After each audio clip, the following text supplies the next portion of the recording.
Hello साथियों, कैसे हैं आप सब। मैं प्रमोद कुमार स्वागत करता हूं आपका अपने यूट्यूब चैनल SBIC हेल्प में। तो आइए आज हम क्लास 10th बायोलॉजी का चैप्टर 6 जैव प्रक्रम के बारे में पढ़ेंगे। जैव प्रक्रम का पार्ट 2 पढ़ेंगे हम। आज हम पढ़ेंगे अमीबा में पोषण क्या होता है, मानव में पोषण कैसे होता है, इन सब के बारे में पढ़ना है हम।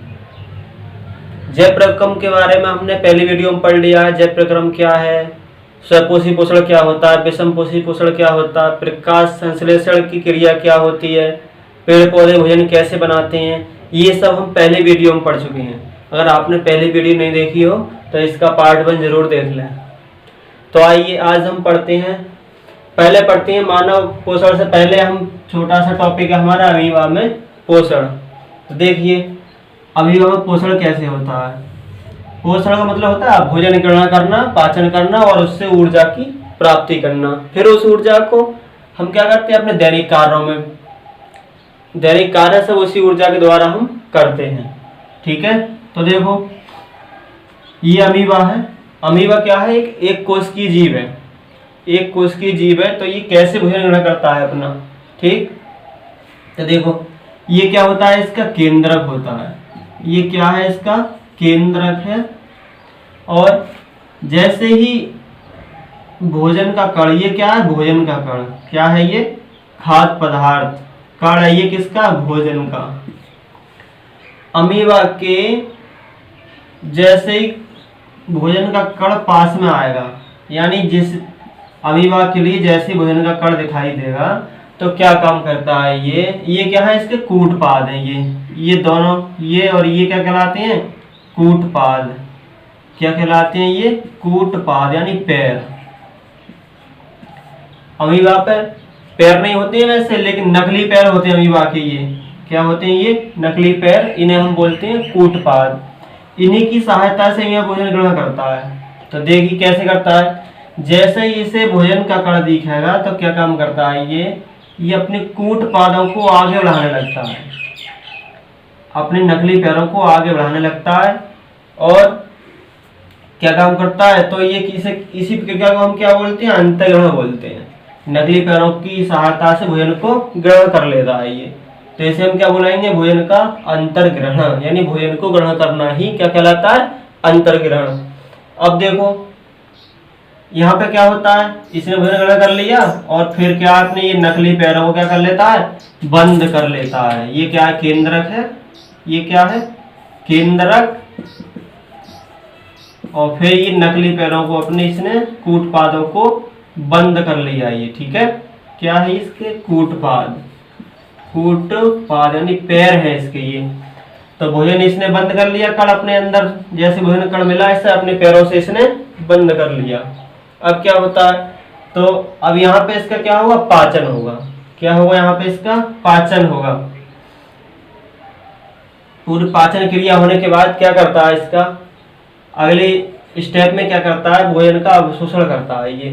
यानी भोजन में जो पोषक तत्व हैं उन सब का क्या कर लेगा, ये अवशोषण कर लेता है। ठीक है, घुलनशील पदार्थों में मिलने के बाद भोजन का क्या करता है, अवशोषण कर लेता है जो भी इसमें पोषक तत्व हैं। उसके बाद तो अवशोषण किसे कहेंगे, भोजन से पोषक तत्वों को एब्जॉर्ब करना ही क्या कहलाता है, अवशोषण कहलाता है।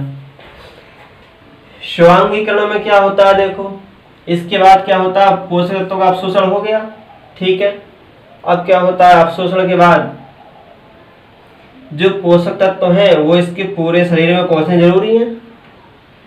एक जगह थोड़ी चेंज भोजन पूरे शरीर में भेजता है। फिर इसी प्रक्रिया को क्या बोलते हैं, हम स्वांगीकरण बोलते हैं। ठीक, उसके बाद क्या होता है, स्वांगीकरण के बाद सब पोषक तत्व अवशोषण हो गए। अब मटेरियल क्या बचा, हमें वेस्ट मटेरियल बचा, इसके अंदर बेकार का पदार्थ बचा, तो अब वो बाहर निकलना बहुत जरूरी है। ठीक है, तो फिर अगले स्टेप में क्या करता है, ये अपने कूटपादों को खोल देता है। ये क्या है, इसकी केंद्रक था और ये क्या थे, कूटपाद थे। इसके कूटपाद है नकली पैर। ठीक, तो इन्हें खोल देता है, फिर जो वेस्ट मटेरियल यानी बेकार का पदार्थ जो बचा उसे बाहर निकाल देता है। फिर ऐसे ही करेगा, भोजन दिखाई देगा, फिर पकड़ेगा उसे, पाचन करेगा, अवशोषण करेगा, स्वांगीकरण कराएगा, उसके बाद क्या बाहर निकाल देगा। ये प्रक्रिया चलती रहती है अमीबा में। तो आप जान गए होंगे अब ये भोजन कैसे ग्रहण करता है। ठीक है, पहले ग्रहण करता है, फिर उसका पाचन होता है, अवशोषण होता है, स्वांगीकरण होता है, फिर बाहर निकाल देता है। ठीक है, इस प्रकार से अमीबा भोजन ग्रहण करता है। प्रश्न आता है तुम्हारा या एग्जाम में प्रश्न आता है तुम्हारा या बाय पूछ लेता है एग्जामिनर कि अमीबा भोजन कैसे ग्रहण करता है। ठीक है, तो आपको बताना होगा कि अमीबा अपने कूट पादों की सहायता से भोजन ग्रहण करता है। ये दोनों कूट पाद हैं। किसकी सहायता से ग्रहण करता है भोजन? कूट पादों की सहायता से ग्रहण करता है अमीबा अपना भोजन। तो ठीक है, ये पढ़ लिया हमने। अब पढ़ेंगे हम मानव में पोषण कैसे होता है। अब क्या पढ़ेंगे हम? मानव में पोषण कैसे होता है। ठीक, मानव में पोषण देखो कैसे होता है। मानव में पोषण, ठीक, मानव में पोषण यानी मानव कैसे भोजन ग्रहण करता है, उसकी पूरी प्रोसेस क्या है। तो मानव पोषण जो होता है वो 4 स्टेप में कंप्लीट होता है। ठीक है, 4 चरणों में पूरा होता है मानव में पोषण। पहला होता है अंतर्ग्रहण। क्या होता है पहला? अंतर्ग्रहण यानी भोजन का अंतर्ग्रहण। भोजन का अंतर्ग्रहण क्या होता है? भोजन का अंतर्ग्रहण। ठीक, दूसरा स्टेप होता है इसका पाचन। क्या होता है? पाचन, पाचन। तीसरा चरण होता है इसका क्या? अवशोषण, अवशोषण, अवशोषण। फिर क्या होता है? स्वांगीकरण, स्वांगीकरण, स्वांगीकरण। फिर क्या होता है? नंबर 5वां चरण बहिक्षेपण। क्या होता है? बहिक्षेपण। ठीक, तो मानव में पोषण 5 चरणों में पूरा होता है। ठीक है, अब एक करके हम समझ लेते हैं थोड़ा थोड़ा इसके लिए। भोजन का अंतर्ग्रहण किसे कहते हैं? भोजन का अंतर्ग्रहण यानी मानव द्वारा भोजन ग्रहण करना ही क्या कहलाता है? अंतर्ग्रहण कहलाता है। तो हम लिख देंगे मानव द्वारा भोजन ग्रहण करना ही अंतर्ग्रहण कहलाता है। ठीक है, पाचन यानी जटिल पदार्थों का, यानी हम देखो भोजन ग्रहण करते हैं तो बड़े बड़े कण होते हैं उसके, तो उस बड़े बड़े कणों का छोटे छोटे कणों में टूटना ही क्या कहलाता है? पाचन कहलाता है। ठीक है, जटिल या बड़े अणुओं का घुलनशील तथा छोटे छोटे अणुओं में टूटने की क्रिया को हम पाचन कहते हैं। हम भोजन ग्रहण करते हैं, बड़े बड़े कण होते हैं, फिर दांतों के द्वारा वो छोटे छोटे कणों में बदला जाता है। उसके बाद जब मल शरीर से बाहर निकलता है तो बहुत छोटे छोटे कणों में बदल चुका होता है। ठीक है, तो जटिल तथा बड़े अणुओं का छोटे छोटे अणुओं में टूटना ही पाचन कहलाता है। ठीक है, अवशोषण क्या होता है? देखो अवशोषण पाचन के दौरान, यानी पाचन हो गया तो उससे जो पोषक तत्व हैं, भोजन से पोषक तत्वों का प्राप्त करना ही अवशोषण कहलाता है। ठीक है, भोजन से पोषक तत्व हमने ग्रहण कर लिए तो इसका मतलब क्या? अवशोषण हो गया, यानी पोषक तत्वों का अवशोषण कर लिया हमने, ग्रहण कर लिए। स्वांगीकरण क्या होता है? क्या होता है देखो भोजन से पोषक तत्व हमने प्राप्त कर लिए। ठीक है, अब पोषक तत्व क्या हमें खाली एक ही जगह आवश्यक है? मान लो हमें छोटी आंत में पोषक तत्व ग्रहण किए जाते हैं हमारे बिलाई के द्वारा। ठीक है, तो वहां पर पोषक तत्वों का अवशोषण हो गया। अब क्या हमारे आमाशय को ही चाहिए या छोटी आंत को ही चाहिए पोषक तत्व? पूरे शरीर को चाहिए पोषक तत्व। तो पूरे शरीर में जाना बहुत जरूरी है, नहीं तो कोशिका जिंदा नहीं रहेंगी। ठीक है, तो पोषक तत्वों का ब्लड में मिलकर, ठीक है, पूरे शरीर में कौन जाता है? ब्लड जाता है हमारा, तभी तो पोषक तत्व जब ब्लड में मिलकर छोटी आंत से, ठीक है, उसके बाद हर एक कोशिका तक पहुंचना क्या कहलाता है? स्वांगी कण कहलाता है। ठीक है, पोषक तत्वों का ब्लड के साथ मिलकर पूरे शरीर में प्रत्येक कोशिका तक पहुंचने की क्रिया को स्वांगीकरण कहते हैं। अब बहिक्षेपण क्या होता है? बहिक्षेपण,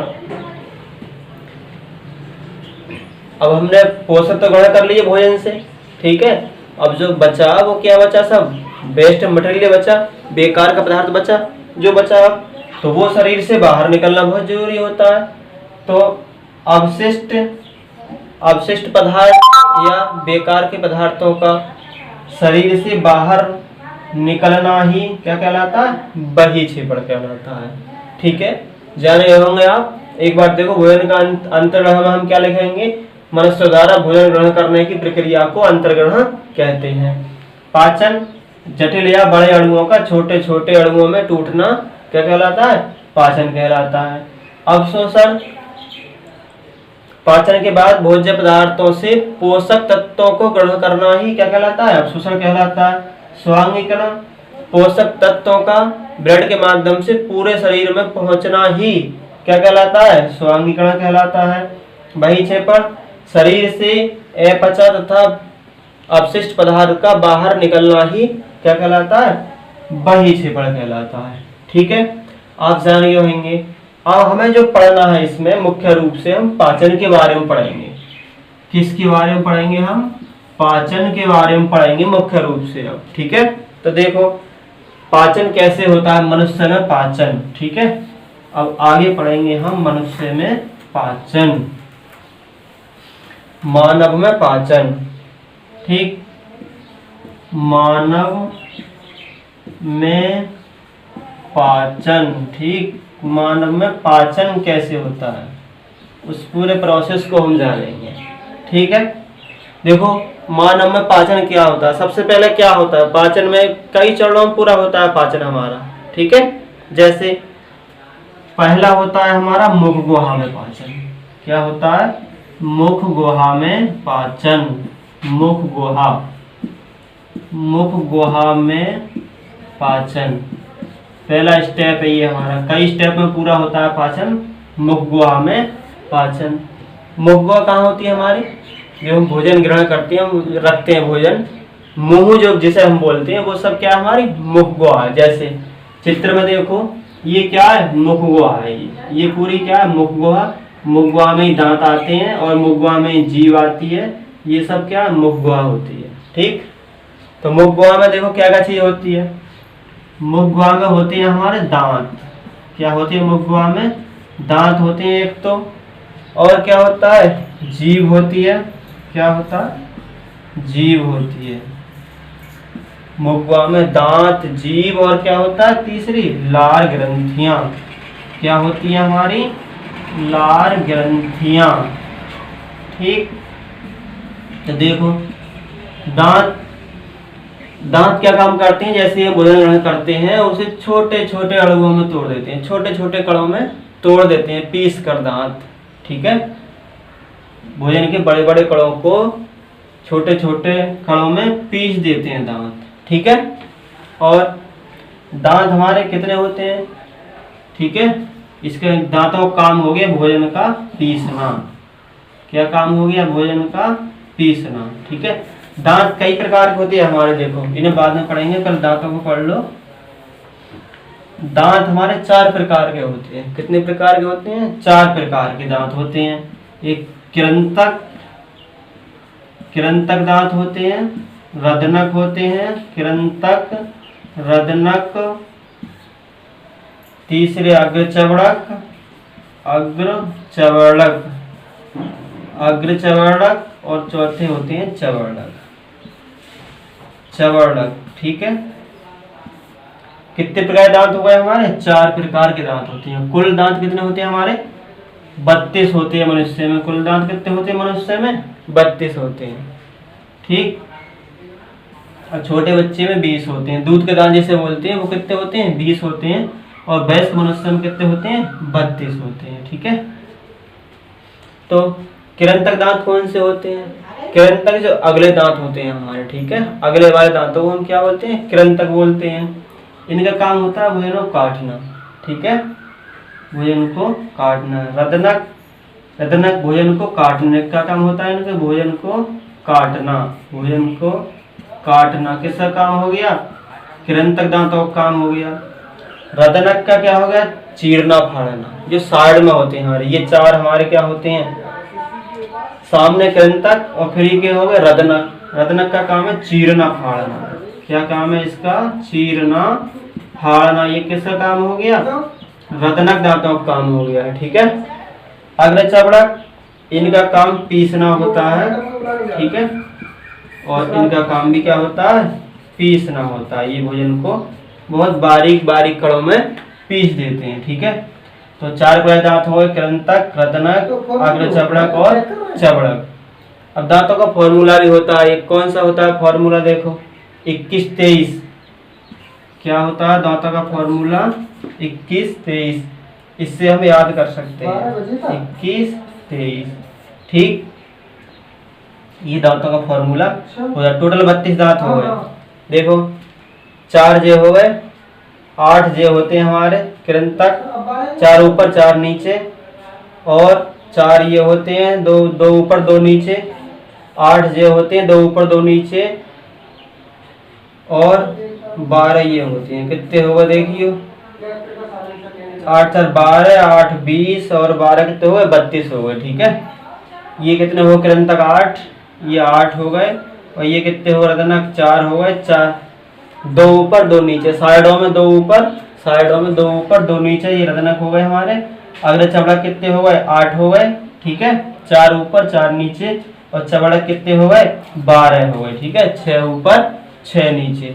तो दांतों के बारे में हमने पढ़ लिया। ठीक है, कितने प्रकार के हो गए, 4 प्रकार है, कृंतक, रदनक, अग्र चबड़क और चबड़क। ठीक, और क्या आता है मुखगुहा में, देखो दांतों के बाद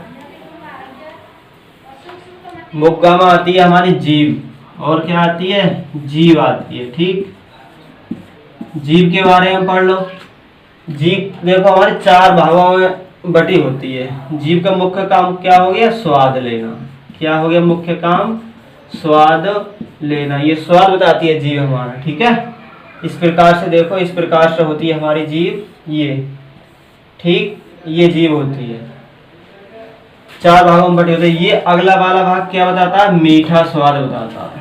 क्या बताता है, मीठा स्वाद बताता है। और बीच वाला नमकीन बताता है, कैसा स्वाद, नमकीन। ठीक, बीच वाला भाग कौन, नमकीन, और ये वाला खट्टा, कैसा, खट्टा। और लास्ट वाला भाग क्या बताता है हमारा, कड़वा। लास्ट वाला भाग क्या स्वाद बताता है, कड़वा बताता है। ठीक है, हमारी जीभ कितने भागों में बटी होती है, 4 भागों में। जीभ का अगला भाग हमारा मीठा स्वाद बताता है, और सेकंड भाग नमकीन स्वाद बताता है, और तीसरा वाला खट्टा स्वाद बताता है, और चौथा कड़वा स्वाद बताता है। ये जीभ का काम होता है। ठीक है, अब अगला है हमारा लार ग्रंथियां। देखो लार ग्रंथियों में क्या भूमिका है, इसमें हमारे मुखगुहा में पाई जाती है तीसरी लार ग्रंथियां। ठीक है, मुखगुहा में पढ़ रहे हैं अभी हम। ठीक है, तीसरा क्या है, लार ग्रंथियां, लार ग्रंथियां। ठीक, प्रश्न आता है यहाँ से लार ग्रंथियों, पिछली बार आया था पेपर में। ठीक है, कि मनुष्य में कितनी जोड़ी लार ग्रंथियां पाई जाती हैं, इस प्रकार से प्रश्न आता है। तो मनुष्य में 3 जोड़ी लार ग्रंथियां पाई जाती हैं। कितनी जोड़ी, 3 जोड़ी लार ग्रंथियां पाई जाती हैं। 3 जोड़ी लार ग्रंथियां किसमें होती हैं, मनुष्य में होती हैं। ठीक है, अब इसका काम क्या होता है, लार ग्रंथियों का कार्य क्या होता है, इनसे लार निकलती है। क्या काम होता है, इनसे लार निकलती है, लार का निकलना, लार का निकलना। अब लार में क्या होता है, एंजाइम पाए जाते हैं। ठीक है, यहाँ से क्वेश्चन आता है तुम्हारा, लार में क्या होता है, एंजाइम पाए जाते हैं। कौन कौन से एंजाइम होते हैं लार में, देखो लार में 2 एंजाइम पाए जाते हैं। ठीक है, एक तो होता है टाइलिन, कौन सा होता है, टाइलिन, और दूसरा कौन सा होता है, लाइसोजाइम। कौन सा एंजाइम, लाइसोजाइम। ठीक, लार का मुख्य कार्य है भोजन को लसलसा करना, गीला करना, जिससे हम आसानी से अंदर के लिए निगल सकें। ठीक है, और साथ में लार में क्या होता है, टालिन पाया जाता है और लाइसोजाइम पाया जाता है। टालिन एंजाइम का काम क्या होता है, भोजन ग्रहण करते हैं उसमें कार्बोहाइड्रेट होता है, भोजन को पचाने में सहायता कौन करता है, टालिन करता है। और किसको पचाने में, कार्बोहाइड्रेट। भोजन में हम क्या खाते हैं, कार्बोहाइड्रेट हो गया, प्रोटीन हो गया, ठीक है, कार्बोहाइड्रेट, प्रोटीन, वसा, खनिज लवण, ठीक है, ये सब किसमें होते हैं, भोजन में होते हैं। तो कार्बोहाइड्रेट का पाचन कौन करता है, मुख में टालिन एंजाइम शुरू कर देता है मुख से पाचन कार्बोहाइड्रेट का, ठीक है। लाइसोजाइम का काम क्या होता है, लाइसोजाइम जो भोजन में बैक्टीरिया वगैरह होते हैं, जीवाणु जो होते हैं भोजन में, उन सबको खत्म करने का काम कौन करता है, लाइसोजाइम करता है, ठीक है। कौन करता है, इसका काम है जीवाणुओं को मारना, जीवाणुओं को मारना। किसका काम है ये, जीवाणुओं को मारना। जो हानिकारक जीवाणु होते हैं भोजन में हमारे, ठीक है, अंदर चले जाते हैं, तो उन्हें कौन मारता है, लाइसोजाइम जीवाणु एंजाइम मारता है, ठीक है। और टालिन का मुख्य काम हो गया कार्बोहाइड्रेट का पाचन करता है ये, ठीक है। पिछली बार प्रश्न आया था लार में कौन कौन से एंजाइम पाए जाते हैं, विकल्प में आया था क्वेश्चन, ठीक है। तो टालिन, लाइसोजाइम, 4 ऑप्शन देगा, तुम में से इनमें से एक मिलेगा, ठीक है। तो टालिन हो तो टालिन सही लगाना, लाइसोजाइम हो तो लाइसोजाइम को सही लगाना, ठीक है। मुखगुहा में पढ़ लिया हमने क्या क्या होता है मुखगुहा में, दांत, जीभ और लार ग्रंथियां किसमें आती है, मुखगुहा में। यहाँ पाचन शुरू हो जाता है मनुष्य का, कहाँ से शुरू हो जाता है, मुख से ही पाचन शुरू हो जाता है, ठीक है। लार का पीएच मान कितना होता है, 6.8 यानी अम्लीय होती है लार का पीएच मान। लार का पीएच मान कितना होता है, लार का पीएच मान, ठीक है, कितना होता है, 6.8। तुमसे पूछे लार की प्रकृति कैसी होती है, तो इसका अम्लीय होती है या क्षारीय, ठीक है। तो लार की प्रकृति कैसी होती है, अम्लीय होती है। कैसी होती है, अम्लीय। फिर से आता है ये भी, लार की प्रकृति कैसी होती है, अम्लीय, क्षारीय। तो कैसी होती है, अम्लीय होती है, ठीक है। अम्लीय और क्षारीय का मतलब समझते हो, पीएच मान 7 से कम है तो वो अम्लीय होगा, और पीएच मान 7 से ऊपर है तो वो कैसा होगा, क्षारीय होगा, ठीक। चलो आगे पढ़ते हैं अब हम। मुखगुहा में पाचन हो गया, मुखगुहा में क्या क्या होता है जान गए। अब पढ़ेंगे हम क्या मुखगुहा के बाद, मुखगुहा कहाँ है हमारी, ये क्या है, मुखगुहा है ये, ठीक है। चित्र में देखो ये क्या है, मुखगुहा, दांत, जीभ, ये और लार ग्रंथियां होती हैं यहीं पे ये, ठीक है, जिनसे लार निकलती है, ठीक है। और कितनी होती हैं, 3 जोड़ी लार ग्रंथियां होती हैं, ठीक। बहुत प्रश्न बन गए आपके, सही से याद करो, ठीक है। अब मुखगुहा के बाद आता है हमारा ग्रास नली। क्या आता है मुखगुहा के बाद, ग्रास नली नंबर 2, ठीक। ये सब मुखगुहा के अंदर था, भी जो पढ़ा है। अब पढ़ेंगे हम मुखगुहा के बाद क्या है, ग्रास नली। ये अभी हम इसके बारे में पढ़ा है, ये क्या है, ग्रास नली है, ठीक है। ग्रास नली क्या है, ये ग्रास नली, ठीक। नंबर 2 पाचन का दूसरा चरण कौन सा है, कहाँ पहुंचेगा भोजन, ग्रास नली में पहुंचेगा, ठीक है। ग्रास नली में क्या होता है, इसमें कोई एंजाइम नहीं पाया जाता है, ठीक है। इसमें कोई एंजाइम नहीं पाया जाता, कोई एंजाइम नहीं होता है, ठीक है।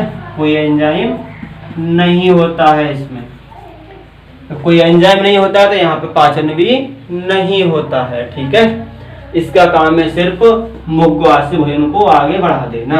इसमें सिर्फ भोजन का किरमानुकुंचन होता है, किरमानुकुंचन क्रिया द्वारा इसमें से जो भोजन आगे बढ़ जाता है बस, और इसका कोई काम नहीं है, ठीक है। भोजन को आगे भेजना इसका काम हो गया, किसका, ग्रास नली का, ठीक है। उसके बाद भोजन का कौन जानवर, आमाशय में। ये क्या है हमारा, मुखगुहा, फिर ग्रास नली, और ये क्या है, आमाशय। ये क्या है, आमाशय, ठीक है। तीसरा हमारा आमाशय में पहुंचता है भोजन, ठीक है। तीसरा आमाशय में पाचन, ठीक।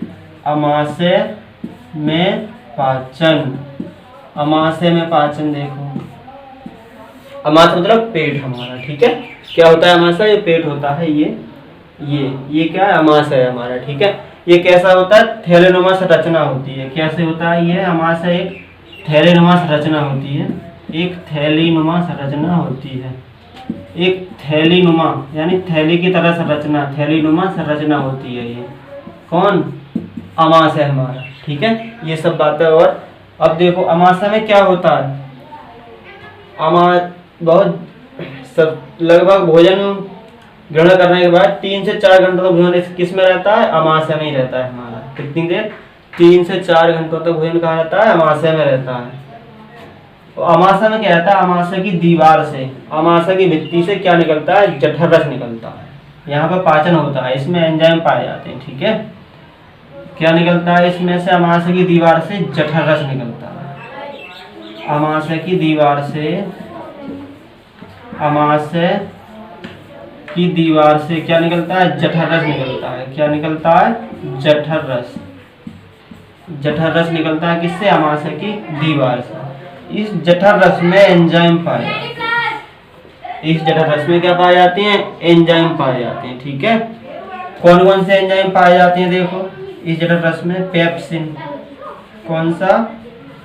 Pepsin, pepsin, rennin, pepsin, rennin, और एक एंजाइम होता है और होता है इसमें क्या? HCl, HCl। और क्या होता है? जल होता है। ठीक है, और क्या होता है? जल। ठीक,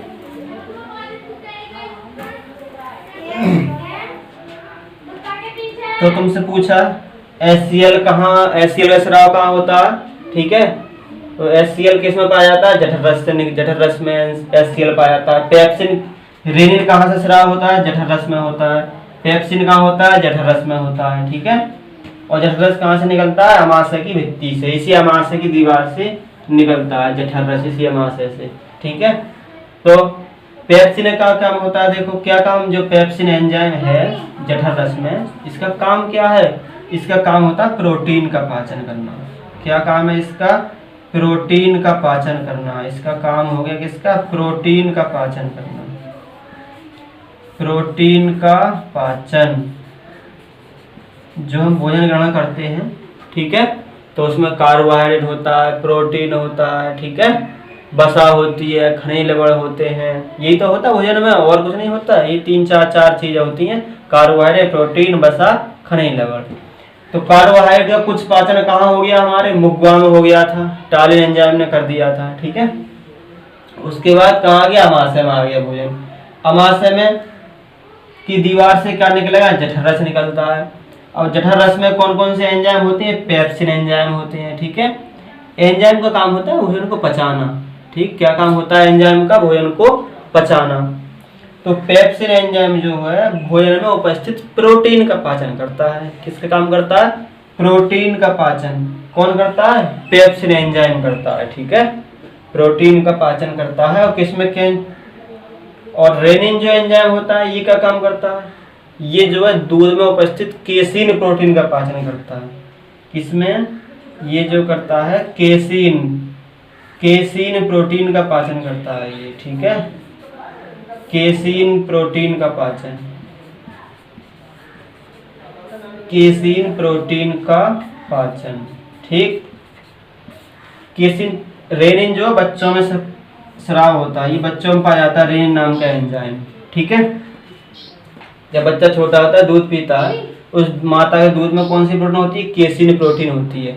ठीक है, तो उस प्रोटीन का पाचन कौन करता है? रेनिन नाम का एंजाइम करता है। ठीक है, अब HCl, HCl का क्या काम होता है? इस HCl का, ये HCl क्या काम? ये अम्ल होता है, हाइड्रोक्लोरिक अम्ल। ठीक है, तो प्रश्न आता है हाइड्रोक्लोरिक अम्ल कहाँ पाया जाता है मनुष्य मानव शरीर में? ठीक है, तो कहाँ पाया जाता है? हमारे अमाशय में पाया जाता है हाइड्रोक्लोरिक अम्ल। इसका काम क्या होता है? देखो इसका HCl का काम क्या होता है? हाइड्रोक्लोरिक अम्ल का काम। ठीक है, यह भोजन के लिए अम्लीय माध्यम तैयार करता है। अम्ल होता है ये क्या है? अम्लीय माध्यम तैयार करता है। ठीक है, अम्लीय माध्यम, भोजन के पचने के लिए अम्लीय माध्यम बनाता है। ठीक है, अम्लीय माध्यम बनाता है। ठीक है, और क्या काम है HCl का काम? और क्या हो गया? HCl का काम होता है भोजन में उपस्थित जीवाणुओं को मारना, भी इसका काम होता है। कुछ जीवाणु हमारे कहाँ मर गए थे? लाइसोजाइम एंजाइम के द्वारा मर गए थे मुख गुहा में, ठीक है। लार से जो निकला था हमारा लाइसोजाइम एंजाइम, कुछ जीवाणु वहां पे मार दिए थे, लेकिन वहां से जो बच गए वो कहाँ आ जाते हैं, अमाशय में आ जाते हैं, ठीक है। तो अमाशय में उनसे कौन मिलता है, उन्हें HCl मिलता है, तो HCl वहां पे मार देता है उन्हें, ठीक है। तो इसका क्या काम हो गया, जीवाणुओं को मारना, भोजन में उपस्थित सूक्ष्म जीवाणुओं को मारना, जीवाणुओं को मारना, ठीक है। किसका काम है ये, HCl का काम हो गया, ठीक। बाकी जल तो है ही, ठीक है। तो ये पेप्सिन, रेनिन, HCl सब कहाँ पाए जाते हैं, अमाशय में पाए जाते हैं ये, ठीक है। कहाँ पाए जाते हैं, अमाशय में पाए जाते हैं। अब चलो आगे पढ़ते हैं हम, ठीक है।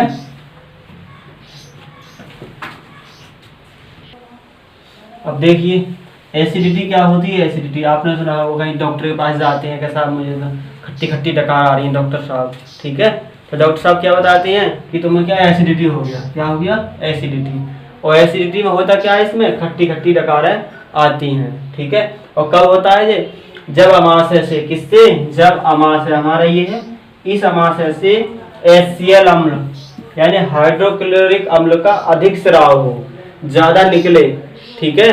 तो कैसे आती है, एसिडिटी हो जाती है, ठीक है। जब हाइड्रोक्लोरिक अम्ल हमारे अमाशय से ज्यादा निकलता है तो अम्ल का स्वाद कैसा होता है, खट्टा होता है, ठीक है। इसलिए वो क्या कर देता है, उसे पूरा खट्टा खट्टी डकार ऐसी आती है हमें, ठीक है। पूरे अंदर का जो हमारे भोजन है उसे पूरा कैसे करते हैं, खट्टा बना देता है, ठीक है। तो एसिडिटी हम दूर कैसे करेंगे, डॉक्टर साहब क्या देते हैं, कोई भी छाल ले लो, HCl क्या अम्ल है, तो इसे उदासीन करने के लिए हम क्या लें, कोई छार ले लो, हम ठीक हो जाएंगे। तो तुम छार खा लो कोई भी, ठीक है। छार जैसे सोडियम बाइकार्बोनेट, खाने का सोडा जो होता है, सोडियम बाइकार्बोनेट खाने का सोडा क्या है, वो क्षार ही तो है। तो उससे खा लो, हम हमारे खट्टी डकारें आनी क्या हो जाएंगी, बंद हो जाएंगी, न्यूट्रल हो जाएगा। अम्ल और क्षार मिलकर क्या हो जाएंगी, क्रिया उदासीन हो जाएगी, ठीक है। तो एसिडिटी, खट्टी डकार वगैरह का भी यहाँ तुम्हारे लिए, तो डॉक्टर के पास ना जाकर क्या ले लो, क्षार खा सकते हैं, कोई भी क्षार, सोडियम बाइकार्बोनेट या वो खा लो, ठीक है। खाने का सोडा खा लो बस, और इनू वगैरह ये आते हैं, ठीक है, वो क्षारी होते हैं सब। अब देखो इसके बाद आता है हमारा छोटी आंत में पाचन, ठीक है। छोटी आंत, देखो छोटी आंत हमारी 6 से 7 मीटर लंबी होती है। कितनी लंबी होती है छोटी आंत, 6 से 7 मीटर लंबी होती है। देखो ये हमारी छोटी आंत 3 भागों में बटी होती है। कितने भागों में बटी होती है, 3 भागों में। पहला भाग कहलाता है इसका गिरहणी, दूसरा भाग कहलाता है मध्य आंत, और तीसरा भाग कहलाता है इसका शेष आंत, ठीक है। 3 भागों में बटी होती है। अब देखो गिरहणी, गिरहणी में क्या होता है, यकृत से पित्तरस निकलता है, ठीक है। यकृत से, ये हमारा ये अमाशय है, और इसके बराबर में ये वाला क्या है, यकृत है। क्या है ये, यकृत है ये, ठीक। इस यकृत से पित्तरस निकलकर कहाँ आता है, गिरहणी में आता है, छोटी आंत में, ठीक है। पित्तरस कहाँ, प्रश्न पूछे तुमसे पित्तरस का स्राव कहाँ से होता है, तो कहाँ से निकलता है, यकृत से, ठीक। अब जब पित्तरस निकले कहाँ आता है, छोटी आंत के गिरहणी वाले भाग में। पित्तरस में क्या होता है, ये हल्के हरे पीले रंग का होता है। ये कैसा होता है, हल्के हरे पीले रंग का होता है पित्तरस। और इसमें 2 एंजाइम, 2 वर्णक पाए जाते हैं। क्या पाए जाते हैं, 2 वर्णक पाए जाते हैं। एक है कौन सा, बिलीरुबिन, ठीक है, कौन सा, बिलीरुबिन। दूसरा है बिलीवर्डाइन, ठीक है। एक बिलीरुबिन और दूसरा बिलीवर्डाइन, ये 2 वर्णक होते हैं, ठीक है। किसमें पाए जाते हैं ये, पित्तरस में। तो पूछे बिलीरुबिन और बिलीवर्डाइन कहाँ पाए जाते हैं, पित्तरस में पाए जाते हैं, ठीक है। अगर कहाँ होता है इनका निर्माण, ठीक है, पित्तरस में होता है। अगर ये ज्यादा स्राव हो, यानी ज्यादा मात्रा में उत्पन्न हो ये पित्तरस में, तो क्या हो जाते हैं पता है, हमारी RBC नष्ट होने लगती है, ठीक है। इनका रंग कैसा होता है, पीला रंग होता है। ये पीले हरे पीले रंग के वर्णक होते हैं ये, ठीक है। ज्यादा अगर ये स्राव हो तो RBC हमारी नष्ट होने लगती है, ठीक है। RBC आगे पढ़ेंगे हम ब्लड में, ठीक। RBC ज्यादा नष्ट होने लगेंगी तो हमें एक बीमारी हो जाती है, कौन सी, हेपेटाइटिस, पीलिया बोलते हैं, ठीक है। क्या होता है, पीलिया, हेपेटाइटिस। तो पूछे पीलिया हेपेटाइटिस कब होता है, तो क्या होता है, RBC नष्ट होने लगती है हमारे रंग की, खून कम होने लगता है, तो पीलिया हो जाता है। ऐसा कब होता है? बिलिरुबिन और बिलिवर्डाइन ज्यादा मात्रा में स्राव हो पित्तरस में, ठीक है। तो छोटी आंतें गिरहणी में दो पाए जाते हैं रस, एक पित्तरस और एक अग्नाशय रस, ठीक है। पित्तरस के बारे में ये है। अब देखो दूसरा भाग क्या है? मध्य आंत, ठीक। मध्य आंत में क्या होता है? और शेष आंत, ये इन दोनों में क्या पाए जाते हैं? रसांकुर पाए जाते हैं, ठीक है। मध्य आंत और शेष आंत में क्या पाए जाते हैं? रसांकुर पाए जाते हैं, जिन्हें हम क्या बोलते हैं? बिलाई बोलते हैं। क्या बोलते हैं इनके लिए? बिलाई बोलते हैं रसांकुर के लिए। तो इनका बिलाई का काम क्या होता है? पोषक तत्वों, भोजन से जो पाचन क्रिया होने के बाद उससे पोषक तत्वों को अवशोषण करते हैं। कौन? ये बिलाई यानी रसांकुर, ठीक है। पोषक तत्वों को अवशोषण करना किसका काम होता है? इन बिलाई का काम होता है, ठीक है। ये अवशोषण कर लेते हैं। अवशोषण करने के बाद क्या होता है? आगे भेज देते हैं ये, ठीक। अब देखो आगे फिर हमारा और क्या होता है इसमें? गिरहणी में एक अग्नाशय रस आता है, ठीक है। क्या आता है? अग्नाशय रस स्रावित होता है अग्नाशय ग्रंथि से, ठीक। अग्नाशय रस में क्या कौन कौन से एंजाइम पाए जाते हैं? देखो ये छोटी आंत में पाचन ही पढ़ना है हमें अभी, ये सब किसके अंदर पढ़ना है? छोटी आंत में, ठीक है। छोटी आंत 3 भागों में बटी होती है, गिरहणी, मध्य आंत, शेष आंत। इसमें 2 रस पाए आते हैं, पित्तरस और अग्नाशय रस। पित्तरस के बारे में पढ़ लिया, अग्नाशय रस के बारे में आओ। तुमसे पूछे रसांकुर कहाँ पाए जाते हैं, ठीक है, तो छोटी आंत में पाए जाते हैं, ठीक। अग्नाशय रस में क्या होता है? अग्नाशय रस में भोजन को पचाने के लिए मुख्य रूप से 4 एंजाइम पाए जाते हैं। कितने एंजाइम? 4 एंजाइम पाए। पूर्ण रूप से पाचन जो होता है हमारा छोटी आंत में ही होता है, ठीक है। तो अग्नाशय रस में ये एंजाइम होती है, एक तो ट्रिप्सिन होता है। ट्रिप्सिन क्या काम करता है? ये प्रोटीन का पाचन करता है, ठीक है। ट्रिप्सिन और काइमोट्रिप्सिन ये दोनों एंजाइम क्या काम करती हैं? हम भोजन ग्रहण करते हैं, भोजन में प्रोटीन का पाचन कौन करेगा? ये ट्रिप्सिन और काइमोट्रिप्सिन करेंगे, ठीक है। कुछ प्रोटीन का पाचन कहाँ हो गया था? आमाशय में हो गया था, पेप्सिन और रेनिन ने किया था, ठीक है। और पूर्ण रूप से पाचन कहाँ होगा? यहीं पे होगा, छोटी आंत में, अग्नाशय रस में जो पाई जाती है एंजाइम, ठीक है। और इसमें क्या होता है? एमाइलेज। एमाइलेज एंजाइम किसका पाचन करता है? ये कार्बोहाइड्रेट का पाचन करता है। कुछ कार्बोहाइड्रेट का पाचन मुख में हो गया था टाइलिन के द्वारा, और बाकी कहाँ होगा? छोटी आंत में, ठीक है, एमाइलेज के द्वारा, ठीक है। और चौथा होता है हमारा लाइपेज एंजाइम, ठीक है। लाइपेज एंजाइम कैसे काम करता है? वसा का पाचन करता है, ठीक है। तो वसा का पाचन कहाँ शुरू हो रहा है? हमारा छोटी आंत में हो रहा है, ठीक है। तो लाइपेज वसा का पाचन करता है, भोजन जो हम खाते हैं वसा बची है अभी तक। एमाइलेज कार्बोहाइड्रेट का, ट्रिप्सिन काइमोट्रिप्सिन प्रोटीन का पाचन करते हैं, ठीक है। अब पाचन हो गया हमारा, ठीक है। पाचन क्रिया हमारी क्या हो गई? पूरी हो गई। अब क्या होगा? पाचन क्रिया पूरी हो गई तो अब क्या होगा? अब बताओ। अब देखो अब होगा भोजन का अवशोषण। क्या होगा? भोजन का अवशोषण। क्या होता है? भोजन का अवशोषण। अवशोषण होगा, अवशोषण होगा। क्या होगा? पोष अवशोषण। अवशोषण में अगला चरण क्या है हमारा? अवशोषण, ठीक है। अवशोषण में क्या होगा? पोषक पदार्थों को अवशोषित करना, ठीक है। पोषक पदार्थों को अवशोषित करना बिलाई के द्वारा, उससे क्या बोलेंगे? अवशोषण बोलेंगे। फिर होता है हमारा क्या? स्वांगीकरण। क्या होता है? स्वांगीकरण। स्वांगीकरण क्या होता है? बिलाई के द्वारा पोषक तत्वों को अवशोषित करके और ब्लड के माध्यम से पूरे शरीर में भेजना, प्रत्येक कोशिका तक भेजना, क्या कहलाता है? स्वांगीकरण कहलाता है, ठीक है। अगला होता है हमारा बहिक्षेपण। क्या होता है? बहिक्षेपण। क्या होता है? बहिक्षेपण। बहिक्षेपण में क्या होता है?